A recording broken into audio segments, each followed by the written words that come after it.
DM073 Gaming is brought to you by Happy Little Hug Factory. If you're interested in getting pre-orders of the next set, or if you have cards that you're looking to pick up singles or looking to sell some cards, Happy Little Hug Factory is the place to go. Check the links down in the description for their websites, as well as their buy list for Force of Will and for other card games. Thanks so much, enjoy the video. Hey there guys, DMO73 here, bringing you another feature match for the week. This time I am showing off Red Black Dark Elf Midrange with Frayla, so kind of going back to an older ruler, versus Paul, who is playing Black Blue White Storm Shaela.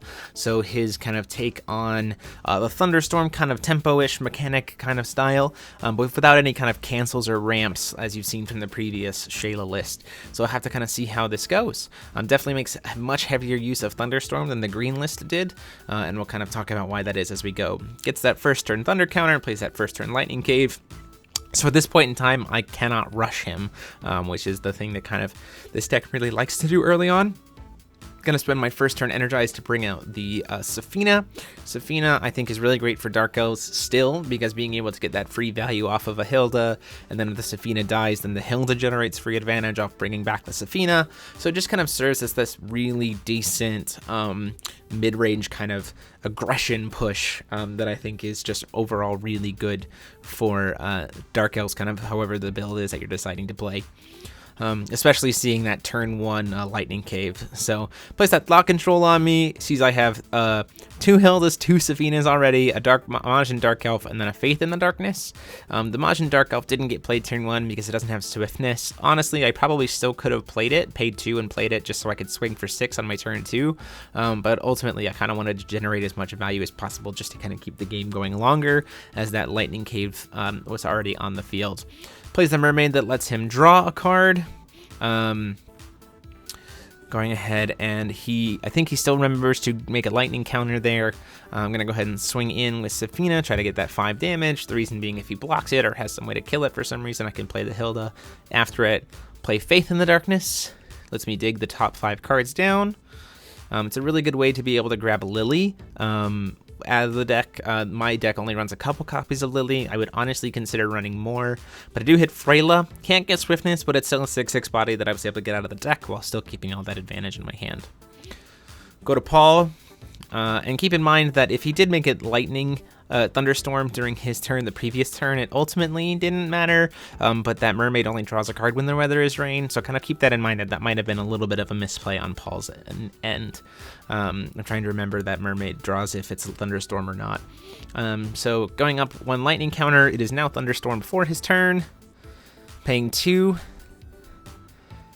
to play a Undyne, which is going to bounce my Safina back to my hand. It's pretty okay for him to do that. It's going to get him another card. Ultimately, he probably should have just gone ahead and bounced the Frayla, considering it's a stronger creature, but also been leaving up the 1 white, he's kind of projecting that he might have a miscalculation. And he doesn't really want to miscalculation the Safina, because then I can just play the Hilda and bring it right back. So then his kind of -1s himself there just to kind of stop 5 damage, and it's a little suboptimal. So at this point I have 3 Hildas in my hand, because I get to play the Safina and grab another Hilda since I don't control one yet.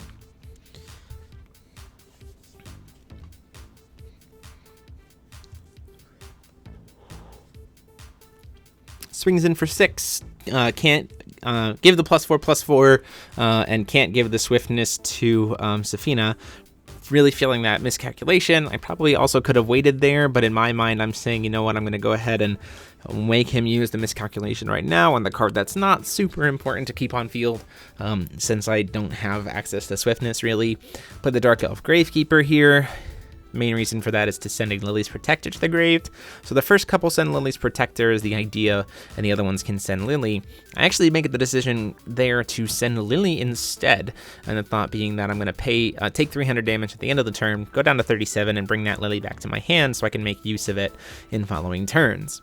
Lily is an excellent card for Dark Elves, especially in the mid-range. She enters, she kills something, you get multiple instances of drain every time you remove, for each Dark Elf you control, so you can kind of get your life really super low, make a bunch of swings, and then catapult your life to kind of sky high, so that your opponent just really can't even close the game.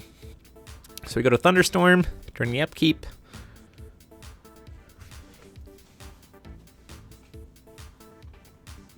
Paul's kind of looking at my graveyard, kind of counting the number of Dark Elves in there, and considering what she may be able to do, what Lily may be able to do with her minus. So at this point, with 2 in the grave, she's doing -4/-4. Calls for Stone to play Gil Lapis. Gil Lapis then can get him a 1-drop white or black chant. He could use that, could have tapped that a little bit differently. So what he could have done is grab the Thought Control to then pull the Lily out of my hand. Or ultimately, that doesn't really get him anywhere because I can just take 3 damage later and then bring it back to my hand anyway.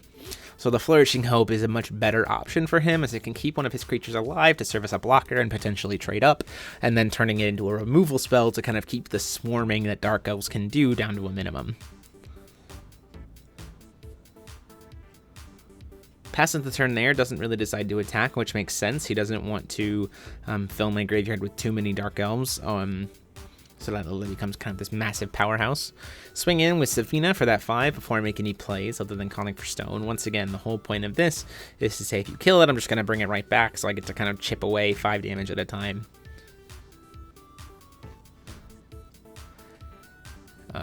The end of the turn, because I have so many cards, I'm actually not going to play anything. I'm actually just going to discard a Lily's Protector from my hand, so now I have one of my 2 Lily's Protectors in the graveyard to be able to make use with Lily an instant speed barrier. That instant speed barrier trick is a really handy trick, especially against Shaela, because that means that my Jade Ruler can kind of be safe against her God's Art while still remaining untapped against the God's Art 2. Makes it Thunderstorm, gains another electricity counter.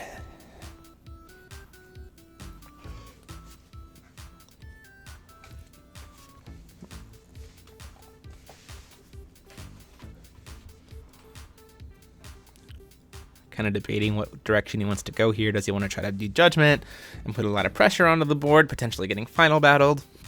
Because again, he might not know, with my life being, not really caring about spending life, right? He can't press too much, otherwise he encourages me to really benefit from playing a final battle, forcing my life super low, and then kind of hard punishing it.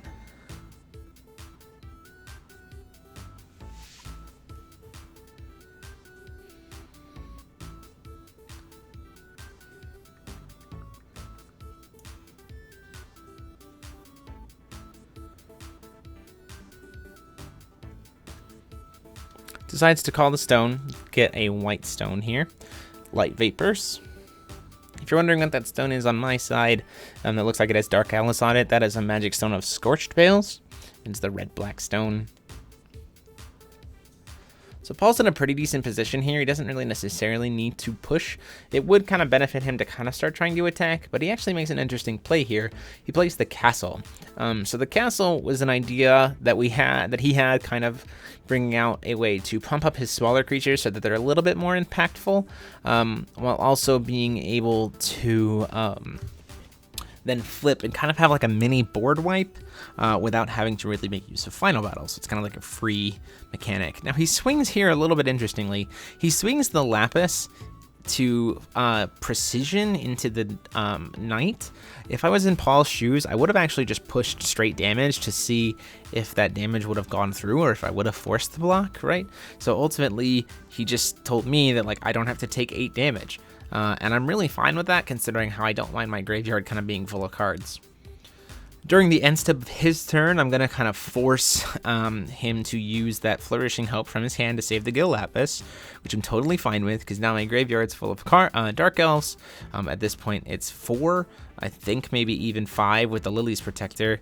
Ebon Homestone comes out, I'm going to pay the 3 life, exile the top card. So at this point, because that Flourishing Hope has been used, I can safely play the 2-drop Lily and deal -10/-10 to the Gil Lapis. So it'll just immediately kill it when it enters, because for every Dark Elf in my graveyard, I deal -2/-2 to target Resonator. I kill the Gil Lapis, then I can follow it up by saying I'll play Hilda into Safina, therefore protecting Lily from the Flourishing Hope play, because I'll have 2 creatures that I can sacrifice if he does decide to do Flourishing Hope. And as he doesn't have precision anymore, at this point he doesn't really necessarily have a way to deal with both Hilda and Safina, to therefore force me to have to sacrifice Lily. For the upkeep, he's going to go ahead and make a Thunderstorm. We go to recover.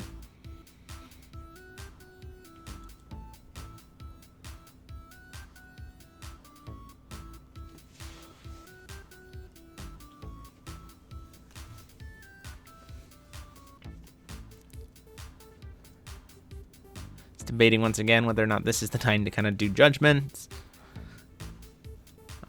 Judgment at this point would cost him a lot, right? Kind of, again, it would be enough because of the flip to kill Safina, but Hilda and Lily would still be in play even after the flip, because it's only -4/-4 off the castle, and Hilda's a 4/5, and Lily's a 5/5.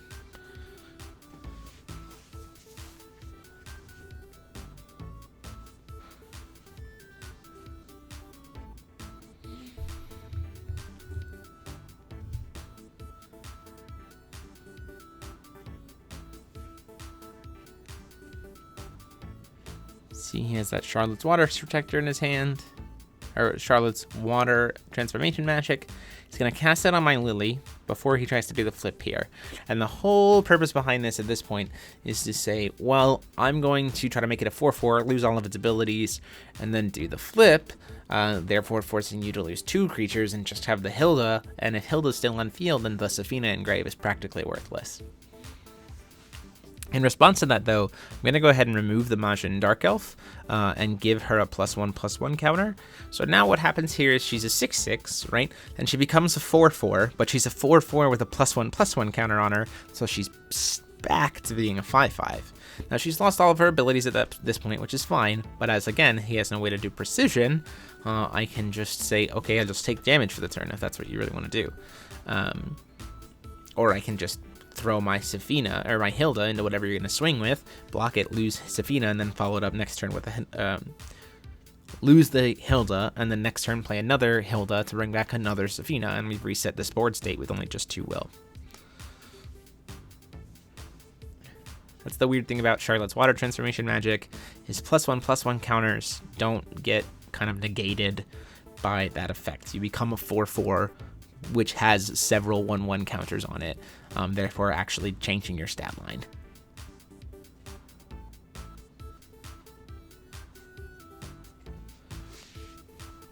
So Paul's still kind of debating here whether or not he wants to do judgment. It still probably feels like the right play, ultimately, because it does put him ahead. It puts another creature on board, and again, he's still trying to be cautious as to whether or not he wants to walk into a final battle, because ultimately that would be pretty punishing, especially considering how I like having low life. So being able to wipe him before he uses the God Art, paying life to make my Hildas and Safinas bigger, paying life so that then I can just immediately swing in. It doesn't really matter because I'll gain a bunch of life off of the Lily. Like, there's a lot of things that, in knowing that I'm black-red, that he has to be really mindful of and cautious of. He can't really overextend, especially in this battle of the mid-ranges, because if he does overextend, then he gets hard punished, and then that puts him to a point where if I answer his final battle, or if I answer... let me put this way. So if I have enough to back up a final battle play where I punish his extension by doing a final battle and then crack in for enough damage, especially with Lily, so that I can gain life, to push his life so low that he can't final battle me back, and then I gain a bunch of life, ultimately that just kind of locks him out in this matchup, right? So it's this matter of, I've got you too low, I'm going to kind of keep sticking this continual threat of creatures, I'm already way ahead of you creature-wise, I'm way ahead of you life-wise, and you don't have a way to push back the damage, especially having lost his God Art. So it is really a matter of when's the right time to flip, is the right time to try to use these board wipes, so when's the right time to kind of extend, when's the right time to push. That kind of comes into play when you have these kind of interesting back and forth, similarly tempoed, similarly speeded games. So Paul and I are good friends here, so we're kind of talking a little bit about the different potential play lines, because we're kind of trying to figure out kind of what would be best. He does ultimately decide to make use of the judgment here. So Hilda now has 4 -1/-1 counters on it. Lily now has 4 -1/-1 counters on her, but she's a 5/5. So like at the end of this turn, she'll go up to being a 5/5 with 1+1/+1 counter on her and 4 -1/-1 counters on her. So she'll be a 2/2. which in that point in time does kind of work really well to kind of mitigate her risk, right? Because it takes a lot more kind of sacrifice of Dark Elves at that point to be able to make her an actual threat in terms of damage.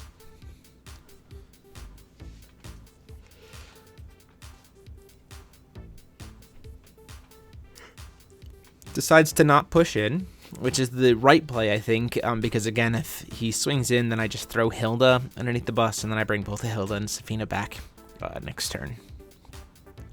Calling for stone here, hit another Ebon home. I'm going to go ahead and pay the 3 life. The reason why I play a couple Ebon homes is because it's just a natural way to help kind of get my life to that 2,000 life point mark, at which point, you know, things can really start moving along. Play the Dark Elf Gravekeeper. I'm going to go ahead and send the other Lily's Protector to the grave, I believe. Or I think I might actually send the other Lily, kind of not sure. Do send the Lily's Protector here, so I have both instances of Barrier live in the graveyard.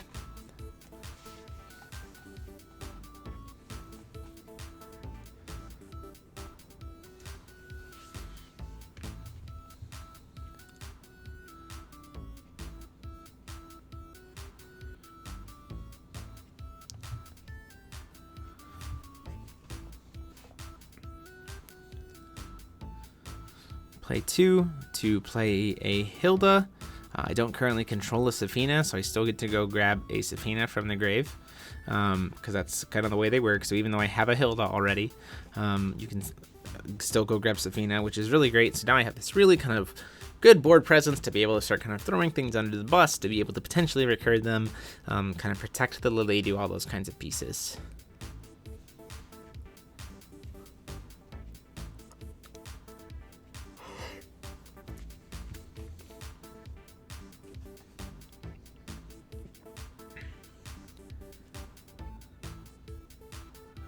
So I go ahead and pass the turn there. He draws, he makes a Thunderstorm using Shaela's Pay 0 effect.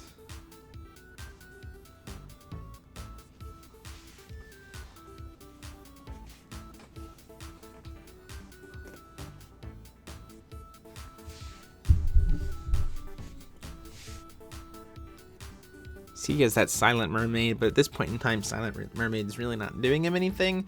I have a lot of, it doesn't stop activate effects, right? And Lily is kind of the primary concern right now, and she's an activate effect rather than a spell. So Silent Mermaid really doesn't get him much. The Thunderfishes are really good, right? Because they're 1,000 that he can kind of swing to kind of really make use of some different things, put a lot of pressure on, force me to kind of block with some suboptimal cards, or if I kind of crack back and kill it, he can kind of mess with my board state and put things back on the top of my deck or back in my hand.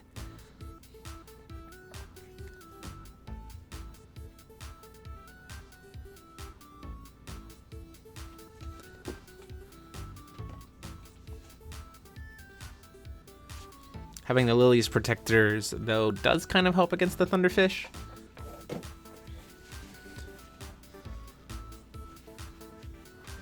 Still have to be careful, though. Because I also want to try to make use of one Lily's Protector at least to prevent my Frayla from being killed by the Goddard. Or kind of responding to Shaela's Goddard, especially now that she's flipped.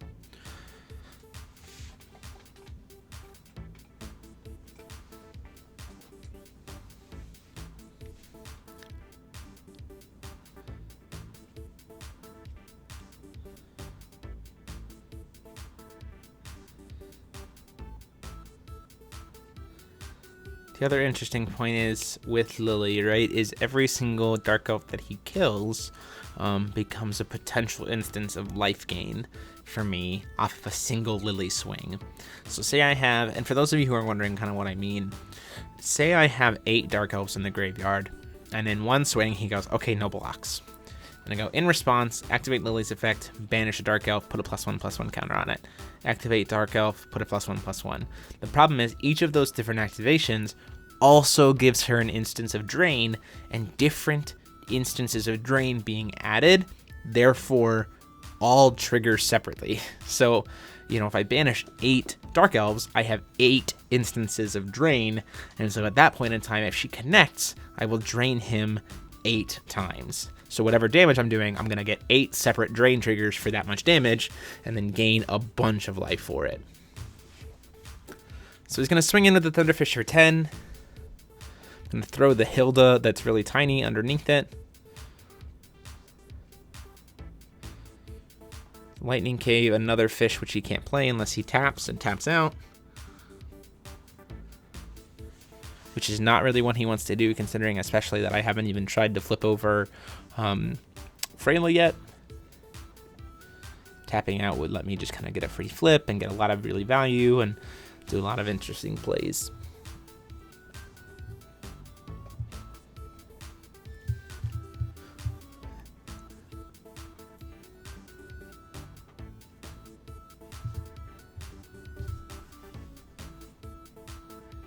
The other thing too is if he swings and connects with anything to like do a significant amount of damage, then both my Hilda and Safina suddenly become 7/7s, and the crackback could be much more intense, right? So imagine that he swung in with everything here, maybe 6, 11, 6, 11, 21 damage, right? So it would put me down to 5, but the damage that I could do back would be 14, 18, potentially even more so after the Frayla flip. So like Frayla swing, comes into play. Frayla, the creature kind of comes back, all of those. Let's see. So flips Frayla into play. I still have 2 will left over, so that I could do the Frayla burn effect. So 1, 2, 3, 4, 5, 6 damage there. 24 plus 18. I'd only need 6 damage off of the Lily swinging, and I've definitely got enough Dark Elves to bring her back up to being a 6/6. That's the interesting thing about this kind of Dark Elf mid-range, is it actually can make use of Frayla's kind of finishing burn effect to close out games, which is definitely not something that Frayla has really ever made use of in the past. Moving into combat, I'm going to go ahead and swing the Safina at his face. Trying to do a little chip damage here.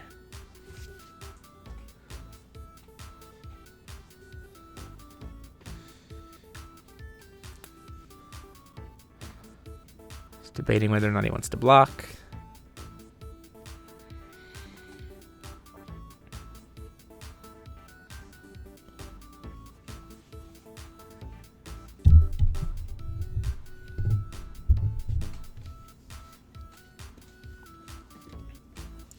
Counting the number of Dark Elves that I have in my grave. To kind of see if he wants to try to make use of Lily, or when he wants to try to make use of Lily, or if I'm going to try to make use of Lily is what I should say there. So kind of what he wants to block with.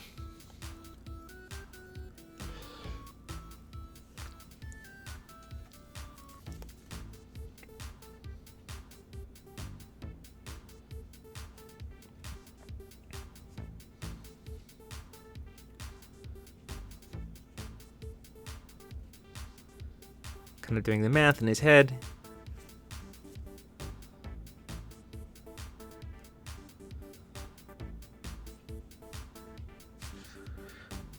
Talking through kind of what might be his best play here. He decides to block with the Undyne, which I personally am pretty okay with. Reasoning for that is, as you'll see in a second, I'm going to go ahead and swing the Lily into it. And the reason why is because the Lily's a 2/2, right? So the Undyne will die, but my Lily will also die going to the grave, and therefore I can use Frayla, flip, bring Lily back, kill something, and have Lily on the field again at full stats after that kind of neg flip, and put her back on board in an oppressive way. Especially with a handful of cards, and knowing that he's probably going to try to do God's Art in response to the Lily, then I can follow that up by flipping, Frayla will die, sure, Lily will be back, that's fine, and then I can follow it up with even more will to play another Hilda and bring back another Safina, and I'm back on board with this, even after having my stuff tapped down, 3 creatures that are untapped, therefore kind of making the God's Art kind of worthless, not do as nearly as much as it needed to. I still put a lot of pressure back on board, and then I'm ready to kind of get back in touch with things, or get back in the game, really threatening that full power Lily for life gain. So in response to me trying to bring back a character with Frayla, he's going to go ahead and do God's Art, which kills Frayla and taps my board except for Lily. see I have 6, so I'm going to go ahead and kill the Silent Mermaid. My other 2 Dark Elves, we're kind of resolving things a little bit weirdly out of order. I kind of catch that we need to kind of tap both of those ladies down right here before I play another card, because they should be tapped before the Lily comes into play by the God Art. I'm going to go ahead and play a Shade Assassin. So we actually mess up a little bit here, and so I have to apologize for it. Ultimately, it would probably play out the same way next turn. I actually see I swing here with the Dark Elf. Ultimately, that's not possible because the Lightning Cave. So we kind of mess up a little bit there. But at the end of it, I'm going to go ahead and grab Hilda, and then which gets me get another Safina. So I kind of get to steal a creature that I shouldn't have because of the Lightning Cave. I just didn't really think about the fact that it loses swiftness. So even after having played the entire game up to this point, recognizing I don't have swiftness, I kind of make a misplay, completely forgot. The 2 of us completely missed the fact that Lightning Cave will stop the assassin, and I get to kill that tiny creature. It is a trade, so I guess it's not as bad of a predicament. I also could have just left it up, recovered, and then blocked the Thunderfish with it, and therefore killed it, which might have just been better for me. But all in all, that's just kind of the way that worked out. So apologies on that.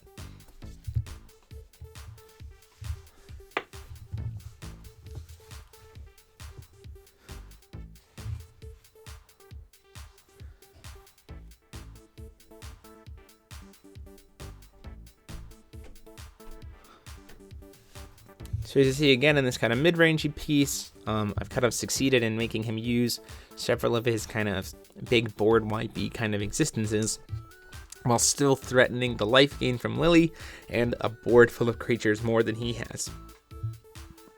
And at this point in time, if the damage isn't too bad, I'm more than willing to take it because the crackback from having 2 Hildas and a Safina on board is pretty extreme.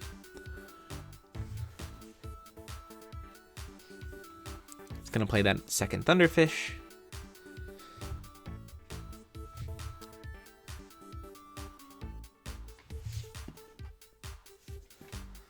And then actually just passes the turn. So he's kind of setting up a blocker wall here, which I think is pretty smart, especially considering how he can make it Thunderstorm on my turn with Shaela.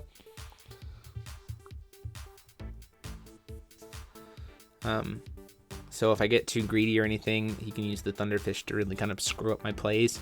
Again, though, having the 2 Lilies in grave is significantly better for me. Takes the 4 damage from the first Safina, or Hilda takes the 4 damage from the second Safina, takes the 4 damage from the Gravekeeper.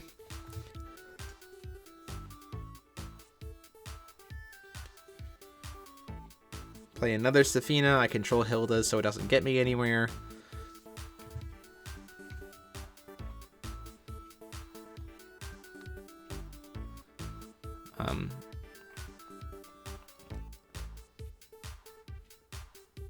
Use Lilia's effect to banish to get a +1/+1 counter on it. Or no, sorry, end of turn I pay 3 life just after sticking those creatures to then grab the Hilda back to my hand and go down to 23 life.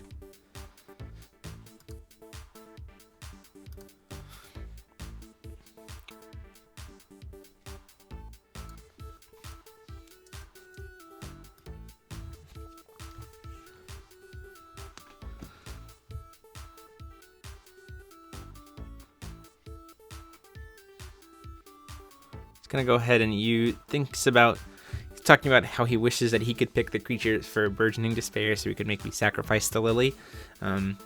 The problem becomes just at that point, you see he doesn't really have much in his hand.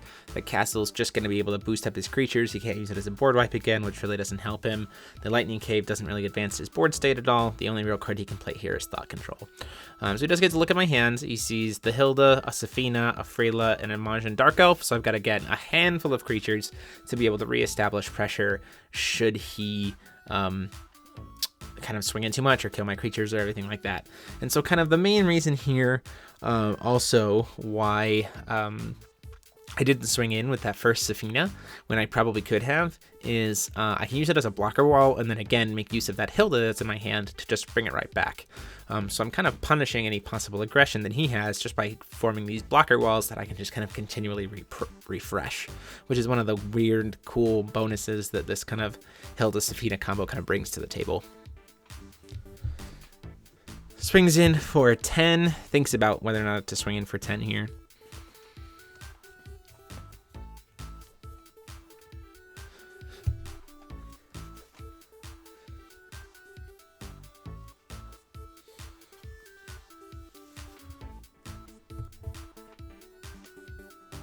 So the kind of most optimal play here is to try to force me down to 1 creature, right? By using the everything he has to kind of take on my creatures, and then follow it up by playing the Burgeoning Despair and making me sacrifice 2 more, leaving me with ultimately 1 creature. The problem here is I have 1 creature up that is the Lily. So in sacrificing those other smaller Dark Elves first, essentially what I do here is I leave Lily up as kind of the ultimate blocker wall. So if he does decide to swing with the Shaela, I have enough creatures now that I can sacrifice them to Burgeoning Despair, which is definitely not what he wants me to do because it just gives me more lifelink. And in response to blocking with Lily, I can banish all those Dark Elves, make Lily bigger than his Shaela, have a bunch of instances of drain, gain life, kill the Shaela, recover, and then swing in for lethal. Getting another Scorched Bales, playing the Faith in the Darkness. Main reason to try to get Faith in the Darkness here is to see if I get lucky and get another Lily. Ultimately, that doesn't happen, but I do see a Gravekeeper, which is fine for me because now I can put another Dark Elf in the graveyard, namely the other Lily, to be able to grab it at the end of turn. So if he somehow manages to deal with the first one, the next one comes up this following turn. So in this point in time, it's literally just kind of becoming a war of attrition, and I can just continue to play creatures and kind of force him to say, answer these immediately, or set up the blocker wall or whatever, and eventually I'm just going to whittle you down. So I swing in for 4.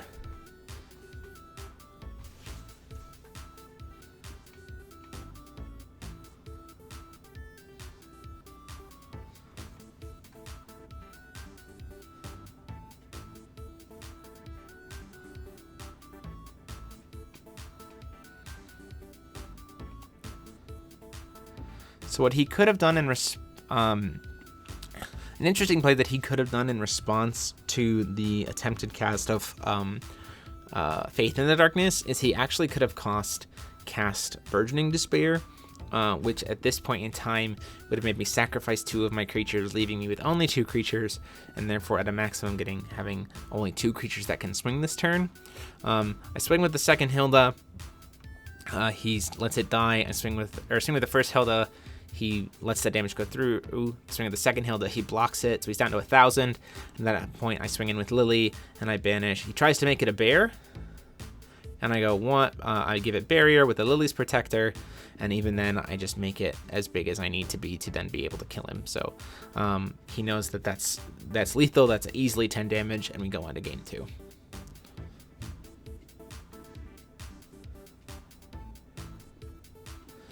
So this time again, he knows that if he does lock me out from being able to do swiftness stuff, he has to then immediately prevent me from really kind of getting that Lily to stick on board. First turn Thought Control is a really good way to do that. He can see that my hand, he has to make a very interesting choice here, as he doesn't have the Lightning Cave. He also doesn't want to take too much early game damage, having not played the Lightning Cave, so his choice is actually, unfortunately, kind of forcing him to pick the Majin, because if he left it open, it potentially lets him take 6 damage on his turn 1, which is definitely not what he wants to do. Energize, using the Ebon Home after taking 3 life paid, get the Hilda to my hand, kind of continue to get that Temple train going. Goes to his turn, calls a stone, hits a Light Vapors, gets a lightning counter and pays 2 for an Undyne, which is going to put that Hilda back, or that Safina back in my hand. Super unfortunate for me. Goes to my turn. Call stone. Ebon Home again, so I'll take another 3 damage. Exile the top card of the deck. It's not taking damage, it's paying life. There is an actual relevant difference here. For the sake of like Majin Dark Elf, play the Zafina again, get another Hilda.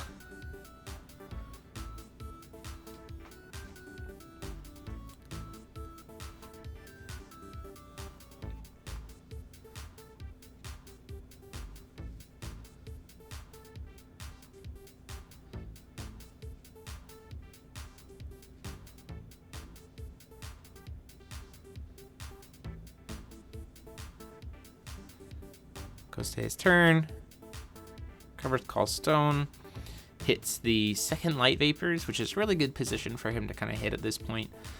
Pays 2, deciding whether or not he wants to save the white or the Darkness Will. Plays another Undyne. So essentially he's done a really good job with tempo at this point, right? So we're coming into turn 3, and literally all I've done is paid 2 will twice to search 2 cards without sticking anything on board. For a mid-range deck going up against a tempo deck, I haven't advanced his board state at all. I'm falling really, really behind. That's really good for him. I am going to go ahead and say, let's play this Majin Dark Elf. I can potentially attack for swiftness. I'll move to combat, try to kill that first Undyne after taking 2 damage by producing red. I'll play the Gravekeeper, and I start to pick up my deck here because Paul initially is going to let me do the effect, but then he goes, wait a minute, I've got this Keys call. I'm going to go ahead and cancel that, and he actually draws into Final Battle, which is a pretty good card for him to have at this point. I play the Assassin here, so I'm back up to having a good tempo of creatures. I could swing in here for 2 damage, but ultimately I'd rather keep it as a blocker, potentially, especially if he's going to try to make it Thunder for some reason, and play the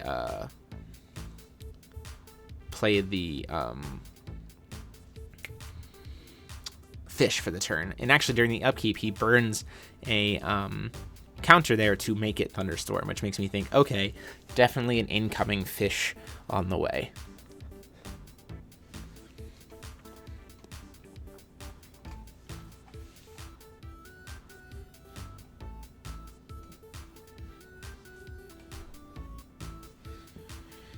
So he does Final Battle here for 8. So it's going to do -4/-4 to the board, which will clear my Gravekeeper and my Assassin off the field. Then swings his Undine into my Majin. He starts to take his Undyne off the board, and I'm like, no, my Majin's a 2/2. You're okay. So because it negs attack and defense, that's an important thing to note about Final Battle. And then follows it up with what we knew was coming, that Lightning Fish for a good 10 damage. So just like that, I'm really down super low, and I haven't really done much of anything in this game. So he is very, very far ahead at this point. Those early game Undynes can really, bouncing things back to my hand, can really, really impact Dark Elf's kind of aggressive tempo. And to this point in time, I'm kind of unfortunately forced to play Lily, simply because I really need to get that, fish off the board. So I know it's going to get bounced to my hand. Deal -4/-4 to it. Bounces it back to my hand. Now I could replay it, but my main reason for not replaying it at this point is, again, I have access to swiftness, and I want to try to make use of Lily when it's a little bit more relevant. So I'm actually going to play in the Zafina again and go get a 3rd Hilda out of my deck.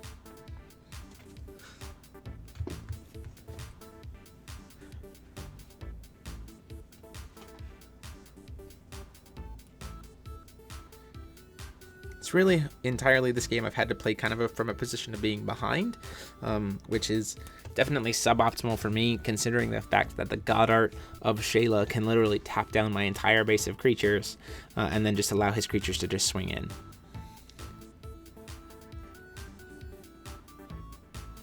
He starts to pick up the Thunderfish from his graveyard, realizes that he can't do that. Calls for Stone, hits the Murky Depths, which is the blue-black Countdown Stone. Pays 2. Seabed Investigations, gets to go look at the top 4 cards and keep 2 of them. It's a great card for Shaela. So you can see that Thunderfish there, which is probably immediately going to come to his hand, and the Keys' Call. At this point in time, the Lightning Cave isn't super important. He definitely could keep it if he feels like the Keys' Call isn't super relevant as a way to get the Thunderfish a little bit more on, active. There's lots of different options. Probably the smartest call would be the kind of like safest play would be doing Lightning Cave and the Fish, or the Fish and Keys' Call. I'm not really sure why he grabbed the 1-drop one that's going to let him draw a card again. It's not thunderstorming this turn, so it is going to be fine for him. He actually decides to, so he keeps the Lightning Cave so I was wrong there. The cards that he was putting down were the ones that he wasn't keeping. So he keeps Lightning Cave and then the Fish here. Ultimately, if I was in his position, I probably would have swung with the Undyne first to see if I would tap it down, or swing to block and trade, and then follow it up by burning a counter to just hit me for another 10 damage, right, and take me immediately down to being 5 life, puts me super low, and then the next turn he would be able to flip, gain a counter, flip, Goddard, tap everything down, and kill me. That probably would have been the smarter play, but that's also pretty dependent on whether or not I tap to block. Even if I didn't, though, pushes me down to 11, and he can still do the exact same play just by landing on Thunderfish and swinging anyway. All in all, puts me in a real bad position. Tries to play the Gravekeeper again. He says, you know what, that's okay. I'm going to go ahead and let you, because he forgot that he didn't hold on to the Keen Sense there, so he doesn't have a way to stop it. I send Hilda and Safina here down to the grave, which is the absolute worst decision I possibly could have made. I am too far behind. Hilda and Safina is definitely too much of a finisher, and even having a Lily in hand, it's just a real terrible card for me to bring out, being so low on life. It is definitely more of a finisher when I'm already winning the game, just to kind of close out the game super fast, and then have, play it, bring it back with Frayla, play it, swing in from the air for 10 damage, swing in with Lily, regain all that life. It really conjunctions well, kind of the whole family's all together. Sending it there was the absolute kind of worst thing I could have done. I should have sent the Lily's Protector to be able to set up the crackback turn with the Lily that's in my hand already. Instead, I just play the Hilda that can't bring back a Safina, because after I swung in with a Safina, he just said, okay, I'll take the damage.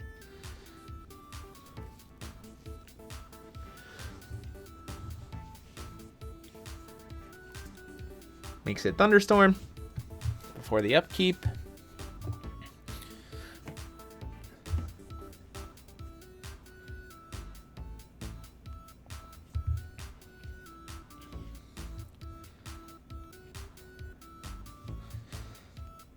So, like, if I'm in his shoes, he has that Undyne, right? I would probably do Judgment and then play the Undyne to bounce the Safina back to my hand, right? So, or the Hilda back to my hand, right? So then he swings in with Undyne, forces me to trade, gets at least 3 damage in off of the little guy, puts me down to 12, and again, really just sets up, even if I swing, because of the Lightning Cave, right? I can't possibly do Swiftness, and his life total is so high, so it just sets him up to be able to go, okay, I've done a lot of damage, next turn, make a Thunderstorm, make a Thunderfish, Goddard, type everything down, swing, kill you. Even with 1 Lily, right, it's still, he only needs to put me at 10 life to be able to swing with Thunderfish.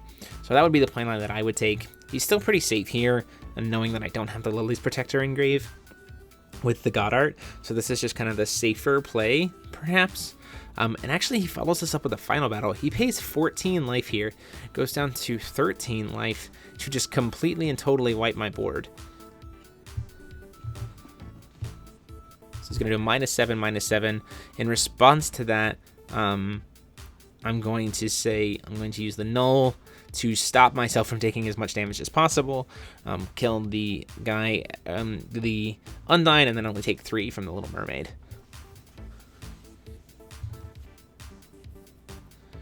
And here's one of the positions where, again, not having the Lily's Protector in my graveyard is, again, the absolute worst decision I could have possibly made.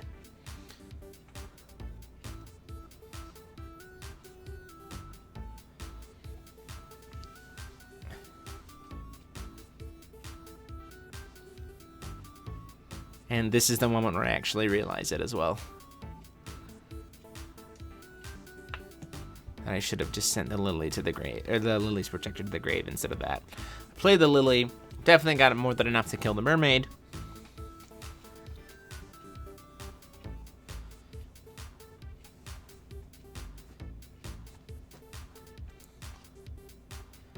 Pay the 3. In response to the effect, I don't have a way to give barrier. It's going to tap down my Lily. Out's going to come the Hilda and Safina. I'm going to put myself down to 2 life because of their enter effect. But the problem is they can't possibly gain swiftness, so that doesn't help me at all. And as the Lily is at this point tapped, I'm just kind of out of luck because there's no way he's just going to willingly swing one of his own creatures into my creature that has Drain.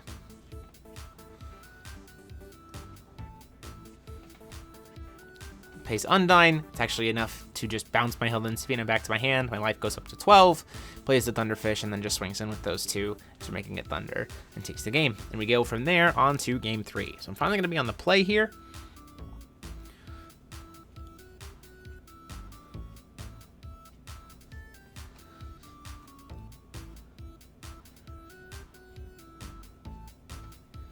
Calling for Stone, hit that Ebon home off the top. I don't have anything to play turn 1, so I'm actually just going to say not taking the damage.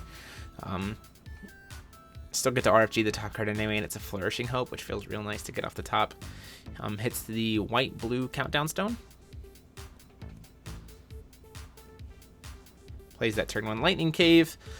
So at this point in time, I don't have Swiftness anymore. So once again, I'm back to the Lily package to try to say, okay, I'll just fill up my graveyard, stick Lily, and then kill you. That way, that first turn, that second turn, Safina, go grab a Hilda.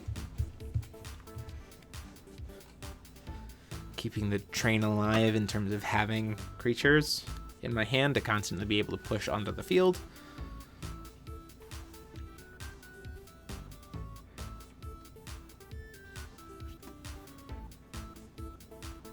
Doesn't make it Thunderstorm in the upkeep.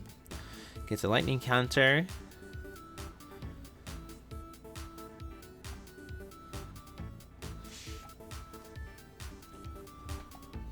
Pays 2 to play the Silent Mermaid.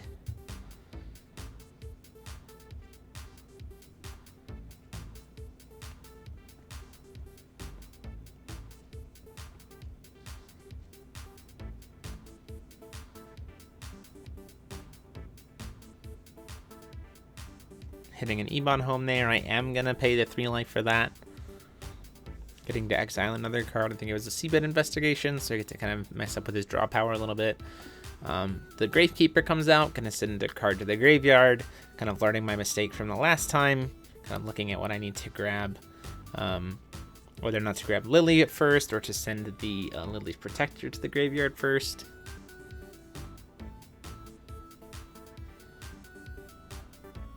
Start to grab Hilda and Safina, and then I think I actually kind of catch it and go, you know what, wait a minute, this is not what I should be doing.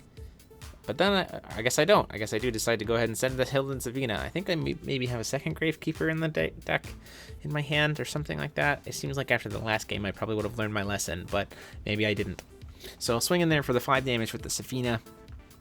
It's going to make it attempt to make it Thunderstorm during his turn. In response, I'm going to chase with the Null Darkness to go ahead and kill the Silent Mermaid, because it's not Thunderstorm yet, so I can still cast cards on his turn. Gets a lightning counter. It is now Thunderstorming.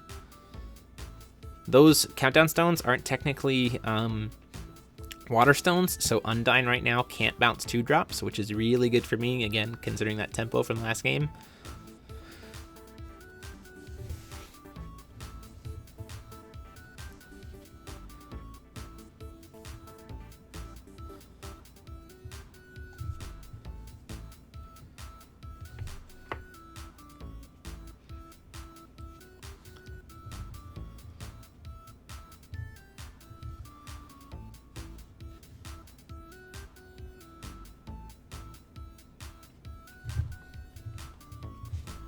Pays 2, pays 3. To play the Giga Thunderfish. Swings into the Safina, which I think is an interesting play. I'm totally fine with the Safina dying, simply because I'm going to play Hilda next turn and bring it right back.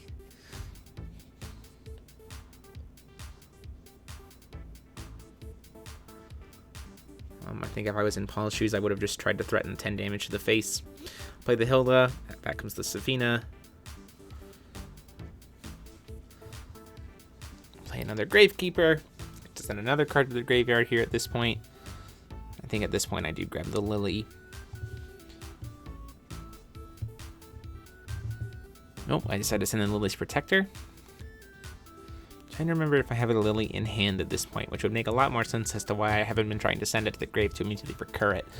So Gravekeeper is this really excellent card in kind of the rush style lists, because you can kind of play it turn 1, pay 3 life, take 3 damage at the end of the turn, and bring back your Fire Majin, your those Dark Elf Majins, and the whole reason to do that is you just kind of keep playing them, keep swinging, keep hurting yourself, to bring them back to your hand and just kind of keep throwing really cheap cards at your opponent to deal a lot of damage super fast.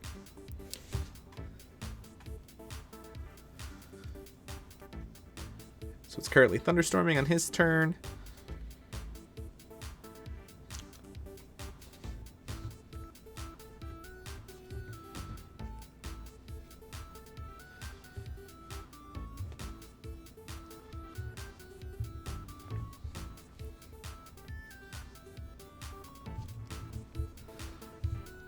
Pays 2 to play that Light Castle, so now his Mega Thunderfish is a 12/12 when it's Thunderstorming. It's a lot of damage very quickly. He can play the Undyne now to start bouncing my 2-drops. Instead, he decides to play Final Battle.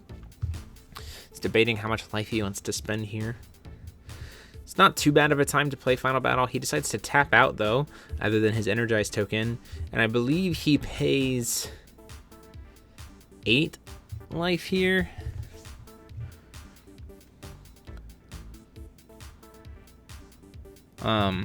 Takes him down to 23, really. Wipes the board and then swings in for 12 to take me down to 25.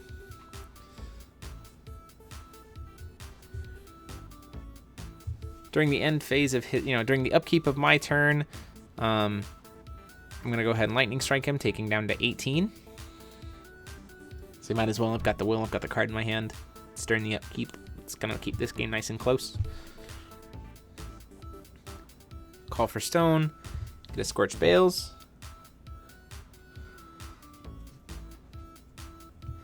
Faith in the Darkness for 2. 1, 2, 3, 4, 5. I see a Hilda, which lets me get a free Safina. So essentially I paid 2 will to just play a Hilda, right? They're gonna let me dig a little bit and get Hilda and Safina back. I'm pretty close to them being able to be 10/10s or 7/7s. What I could have done here differently is I could have played the Frayla first, gave Swiftness, and then played it. So then I could potentially swing in for a lot of damage here. It would be 6, 14, take him down to 4, and then a single Lightning Strike kills him. That would be a play line that I definitely could have made. The problem is the crackback from a single other Lightning Fish would kill me, so I have to just play real careful.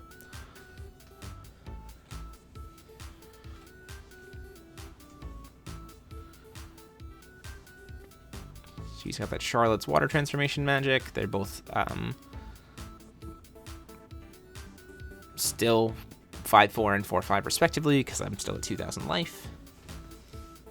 But if he does swing at me and I just accept the damage from one of them, then they'd both be 7/7s.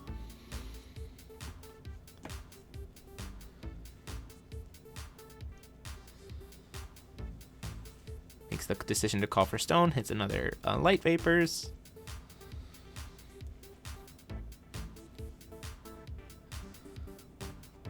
Plays the Undyne. Undyne's going to bounce the Hilda back to my hand, which I think is an interesting choice. I probably would have bounced the Safina. Because I'm just going to try to block here. He also could have played the second Undyne and just bounced the other one back too. And then swung in for 12 damage, which I'm not sure the reasoning why that wasn't the case. At the end of the turn, I am going to go ahead and Null Darkness the the Giga Thunderfish, and because there's something on my side of the field, I don't really have to worry about its effect. Call for stone, hit a null stone. Burn myself for 2, down to 20, so now my Hildas and Safinas will be 7/7s when they enter. The main reason why I hurt myself there is just to get myself down to being a 20/20. I played the wrong here, so I played the wrong one here. I get a little confused. I definitely mean to play the Hilda so I can get the Safina. So now they're both 7/7s, and I'm still trying to find a way to get to the Lily so that I can set that up for future turns now having all these creatures.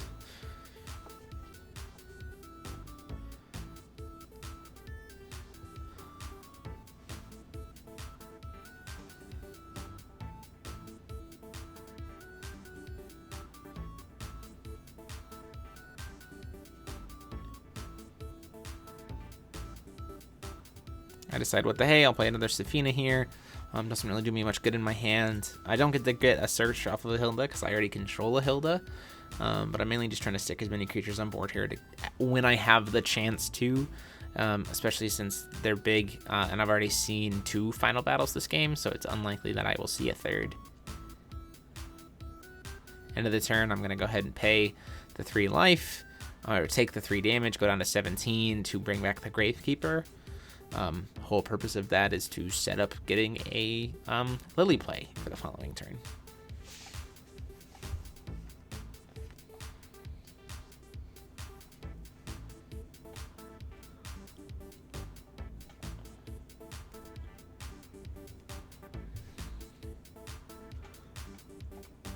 During the upkeep, he's going to go ahead and play Flourishing Hope. I've talked about this before in the last match. I'm not a huge fan of this idea of using Flourishing Hope just in the upkeep or on another person's creature just so you get access to Burgeoning Despair.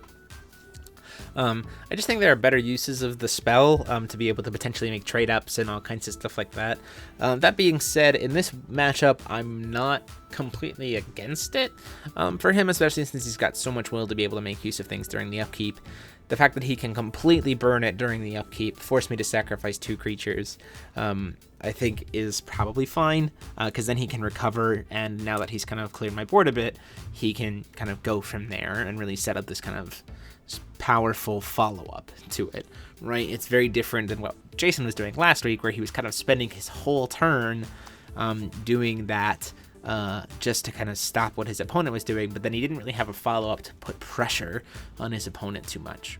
So in this case with Paul's play, I think this is honestly not terrible, but it's still not necessarily my most favorite use of Flourishing Hope, Burgeoning Despair. He goes ahead and does Judgment here. He has 3 counters, so he'll be able to do the Goddard if he needs to. The castle's going to flip -4/-4 to both of my creatures, so at this point I have a 3/3 and a 2/2, doing a lot of oppressive stuff here, really. Attempts to swing in with the Undyne. I go, well, okay, I'll block with the 2/2. Looking at what's in my hand, I'll block with the 2/2. And then he does a really interesting play here. He makes use of those counters by making me a bear. So he sets my base stats to being 4/4, but I'm a 4/4 with 4 neg counters on me because, again, those counters stick around. So I go back to being a 0/0, immediately die, and then he gets to hit me for that 4 damage. So this was a really good use of making those counters sticking around despite a bear magic work in his favor. And so I think that was really well done from him. So I go ahead and I play the Gravekeeper here. The Gravekeeper is going to send the Lily to the grave. And then this is a moment where, again, I'm trying to force that Goddard to be as suboptimal as possible for him. What I could have done here also is I could have swung my creature, my Hilda, into his Undyne first. And Paul actually makes a weird play here. I don't know if he forgot about it or just forgot about the timing, but he actually lets my Frayla effect resolve and bring back the Lily. So I get to stat neg the Undyne out of the way. I ultimately think this was just maybe a misplay on his part, or he just really wasn't thinking about it, maybe thinking about what he was going to do to Goddard on his turn and kind of push through for that last bit of damage. Not entirely sure. what his plan was here. But at this point, the Frayla is still alive, and I have a Lily's Protector. Maybe he wasn't thinking about the fact that I wasn't thinking about the Lily's Protector, wasn't thinking about Lily's effect to be able to protect Frayla, didn't think it necessarily mattered. Maybe he forgot that Shaela's God Art doesn't rest J rulers. Just seems like that kind of was a misplay that puts him in a position that he didn't need to be in. Now, ultimately, I was okay with that Frayla being killed, because the Lily was going to come back and I was going to have a grave full of Dark Elves. But that could definitely deal with the Shaela and gain a bunch of life in response to kind of whatever he decided to swing with, while still giving the Lily barrier to be able to protect it from any potential kill calls. So I'm not entirely sure kind of what the game plan was there. But I went for a play expecting the worst, and I got a misplay from my opponent, and then I got the best. Which I think is really important to recognize, that sometimes you need to think about what is the worst possible thing that can happen if I make this play, and how okay am I if that happens. So this was a position where the worst possible thing that happened still put me in an okay position. I went with it, and then I was able to capitalize on it because of a misplay, unfortunately, by my opponent. I think this is something that competitive players need to, if you're trying to get more competitive, this is something you should think about in terms of determining your play lines. So as you can see, I'm just in this position because of that capitalized instance, where it just really puts me really far ahead, and I'm really able to protect everything. So I swing in, he swings in with the Shaela, I go to block it with the Frayla, and then he goes to God Art, and I go, that's fine. In response, I'm going to use the Lily effect, and give the Frayla, banish the Lily's Protector, give myself a +1/+1 and drain. The Lily's Protector, when it banishes, gives my Frayla barrier. Frayla doesn't die, the block happens. Frayla then gets to block the Shaela swing, so I don't take the damage there. Unfortunately, Frayla doesn't have enough attack to kill Shaela, but I still have left him wide open for a counterattack from all these other cards.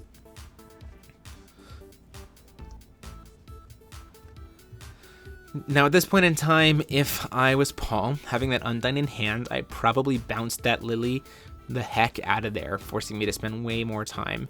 I just played the Undyne, bounced the Lily out of there, and just say, see you later, forcing me to take another turn for it, which is fine for him, because I play the Lily, I kill it, and then, kill the creature, and then I'm left with a 4/3 and a 3/3, right? So I deal 7 damage to him total, taking him down to 11. He's still got Shaela. He can follow up the following turn. The Lily's completely tapped.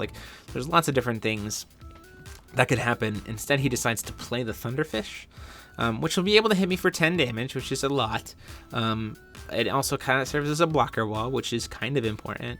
But all in all, having not done a tempo play here, I think he kind of sets himself up for kind of a mistake. It kind of sets him up for kind of being punished, and being kind of out attrition, simply because of the fact that I'm going to play a lot more creatures next turn. I'm going to be able to swing with what I have.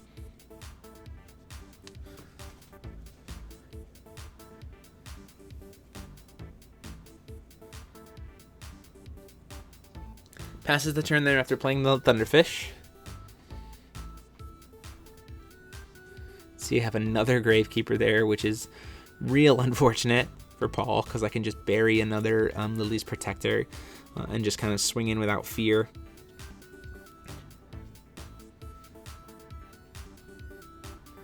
I swing in 2 at the Shaela, or 3 damage here at the Shaela, primarily just so I can get another Dark Elf in the grave, while also just sticking some damage on it. He does the same play he did earlier, just uses the Charlotte's Water Transformation magic to kill it,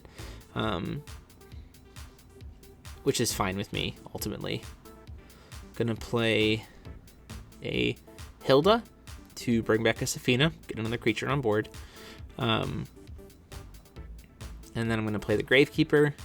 Gravekeeper's gonna let me send another Lily's Protector to the grave, to have the barrier in place.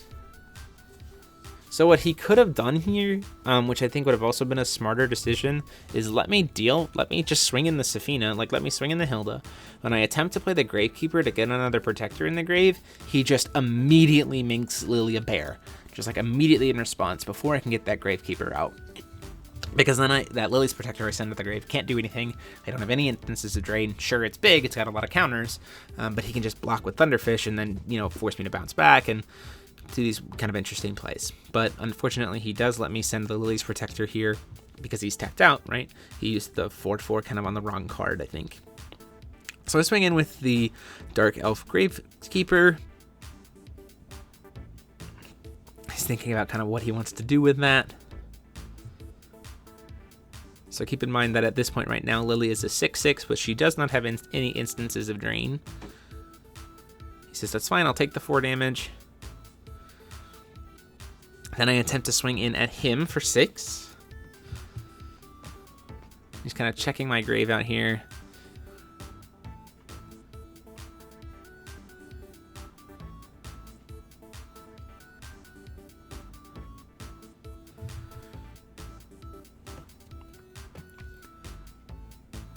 Debating whether or not he wants to block, debating kind of how that wants to play out here. He says that's fine. He says he's going to take the damage, which I think is the least, kind of really just seals the game in my favor, because in response to no blocks, I'm going to remove 5 Dark Elves from my graveyard, give her 5 instances of drain and 5 +1/+1 counters. I can leave the Lily's Protector there. Suddenly she's swinging for 11, taking him down to 3, and I gain 1100 life 5 times. So I'm immediately up to 68 life after putting him down to 3. Shortly after this swing, I pass the turn here, and I go to Paul's turn. I actually think I play a couple more creatures here, because I'm like, well, Final Battle doesn't matter. I'll just slam a bunch of creatures so that next turn it's guaranteed lethal. So I pay 2. Two Fraylas really here. And then looking at his hand here, he doesn't have access to Final Battle in his hand. Even if he did, he would have to call Stone and pay down to 1 life, and he still wouldn't kill Lily. And having, so he'd put her at 1/1, so he would have essentially spent his entire turn, put himself down to 1 life, even had to call for Stone, and it still wouldn't kill Lily. So actually after this, he realizes that there's really nothing he can do at this point to win the game, and so he's going to concede. Paul and I kind of talk a little bit more about kind of how that game went, but at this point in time, he does concede the game. So huge thanks to Paul for playing. Thank you guys so much for watching. The deck lists for this match will be up later this week, along with a very special announcement that you should be on the lookout for on Friday. But until then, again, huge thanks to Paul, and this is DMO73 signing off. Huge thanks to the patrons of the channel. You see their names on the screen here, some of them, and the rest are down below in the description for their support of the channel and the content. If you want to get a chance to get your name in the screen here and access to our private Discord server, please consider supporting the channel on Patreon by clicking that little P on the screen. Thanks so much. See you next time.